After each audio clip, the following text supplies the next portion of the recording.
Hello friends, so today we can discuss the problem D from the latest Codeforces educational round 94, problem name zigzags. So you are given an array a1 to an. You have to calculate the number of tuples such that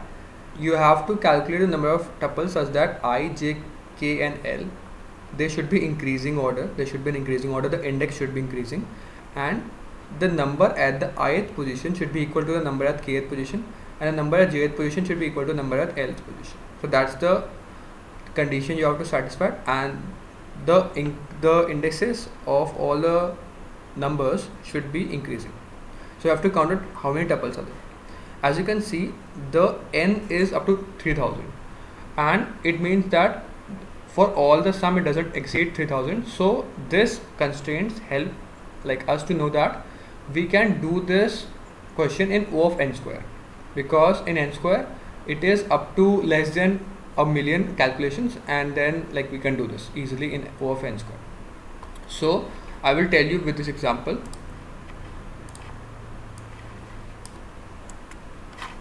Which is this 133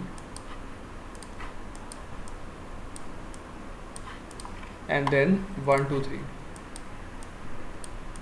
So now because you have 4 pointers, you want 4 indices, but you can only iterate for 2. Okay, so now you can either take I and j, like you can either iterate over I and j or j and k. It is simpler for j and k, so I will tell you how to iterate over j and k. So let's assume that you have at some position j, because j is iterating from left to right, and k like occurs at this point. So now what you have to do here is, now because you have fixed your point for j and k, you have to find out among these two what are the possible values for I, and for the rest part, like right of this k, how many is the possible value for l. If you can find out what is the possible value among this and this, fixing j and k, then you can tell us, okay, that's the number of tuples you are there. So what you can do here is, you can iterate over for j and k. J move from left to right, while k move from right to left. Now whenever you move j from left to right, keep the count of the numbers you have seen while moving from left to right, because like when j move from first value, second value, third value, you will count, okay, now we have seen 1 time, we have seen 3 one time, then we have again seen 3, so the count of 3 become 2 times, and so on. And same when you move the k from right to left, save the count for like what is it count for every number. And as you can observe here is, like j is for the outer loop and k is for the inner loop, which means that like for every value of j, k move from all the way from right to left, then j is this, then k will move from this to this point, and j is at this point, then k will move from this to this point. And at every j and k, we will calculate how many, like what is the value, because when we are moving our j from left to right, we have actually stored what is the count for every number. And also for every iteration of k, we will store how many numbers are there, because k is moving from like right to left. So what is the iteration of what is the number for every count for every number, the right of this k. And we want to count out how many numbers of type j, because we want to match actually ai to ak and aj to al. So what you can observe that, because now k is moving from right to left, we can easily match how many number of j are there on this side, because we have actually calculated when k is moving from right to left. And also for like how many number of I are there, we can match it with k, because also j is moving from like left to right. So we will store all this information when j and k are moving, and then for every j and k position, we will match out how many positions of I and l are present. Okay, and now how many tuples will form? If let's assume there are 2 i's which are present and which will match with k, and like 3 l which are present which will match with j.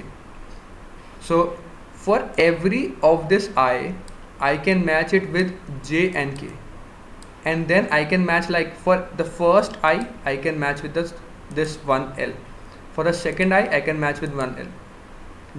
Then again for this first I can match with the second L. Second I can match with the second L. So it is just multiplication of these two numbers. So that's what we're gonna do, and that's the logic for this question. I'll take it down to the code part. So we'll iterate over, take the input of all the n numbers, and then we will make two arrays, one for left and one for right. The left one will be outer, so we will make it a like we will not iterate or change it for every value, but right will change. So that's the answer we'll store. J will move from left to right, so it is from 0 till n, and K will move from the last position till the jth position. And then what we'll do, for every value for K for every value of J, we will make a new right. So this left and right will store what is the frequency of the numbers when J is moving from like left to right. So what is the count for every number to the left of J, and what is the count for every number to the right of K. And for answer is just multiplication of what is the count of this AK on the left and what is the count of AJ on the right. And after this calculation we will add this K, because now K will move to the next position. So what we will do, for moving to the next position, we will increment the frequency at this kth position, because now K will move to the next position, so this number can also be used, which means that okay, now we have find out the calculation. Now K will move from this position to the next position, so now this number becomes free and we can take it in the count for L. Okay, so what we'll do, we will increment how many numbers, what is the frequency of this number to the right of it, so we will increase its number. And that's what we're going to do. We will increment, after this calculation we will increment A of K because it is right plus plus, and after all of this, because after all of this iteration then J will move. So what is the left of J, because now J have moved to the next number, so before moving we will increment the count of this jth number, and because it will be to the left of AJ, so left of this will increase. And then answer is the total number of matches we have found out. I hope you understand the logic as well as the code. If you still have any doubts, please mention down. Thank you for watching this video. I'll see you in the next one. Keep coding. Bye.